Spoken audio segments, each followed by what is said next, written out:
i7 ગુજરાતનો અવાજ। નમસ્કાર દર્શક મિત્રો, i7 ન્યૂઝ ગુજરાતીની સાથે હું છું આપની સાથે પાયલ બામભણિયા। તો જોઈએ આજના મહત્વના સમાચારમાં। દાહોદ જિલ્લાના સિંગવડ તાલુકામાં આવેલા કેડકુવા ગામે જંગલમાંથી દીપડું મૃત હાલતમાં મળ્યું। દાહોદ જિલ્લાના સિંગવડ તાલુકામાં કેડકુવા ગામે અનામત જંગલ વિસ્તારમાં સર્વે નંબર 7 માં દીપડું ઘાયલ હાલતમાં હોવાનો સંદેશો ફોરેસ્ટ શ્રી જેપી ડામોરને મળતા વન વિભાગના RFO Shri MN Prajapati, ACF KM ખેત તથા પશુ ચિકિત્સા અધિકારી શ્રી કે પ્રજાપતિની ટીમ તથા જંગલમાં પહોંચી તપાસ કરતા દીપડો આશરે ઉંમર 2 વર્ષ માદે મૃત્યુ પામેલ જણાવેલ, જેના શરીર પર ઈજાના નિશાન હતા। આજુબાજુ વિસ્તારમાં લોહીના ડાઘ અને પગના પંજાના નિશાન જોવા મળેલ હતા।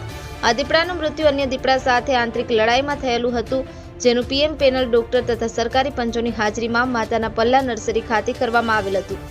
બાદ દીપડાને અગ્નિદાહ આપવામાં આવેલ હતો। વન્ય પ્રાણીઓના માટે પોતાનું અસ્તિત્વ ટકાવી રાખવા માટે અને પોતાના સીમિત વિસ્તારમાં બીજું વન્ય પ્રાણી આવી જાય ત્યારે આવી આંતરિક લડાઈ થતી હોય છે તેવું તારણ વન વિભાગના અધિકારીઓ દ્વારા કાઢવામાં આવ્યું હતું અને અધિકારીઓની સરાહનીય કામગીરી કરવામાં આવી હતી। Nilesh Vasaiya, i7 news Gujarati, Dahod.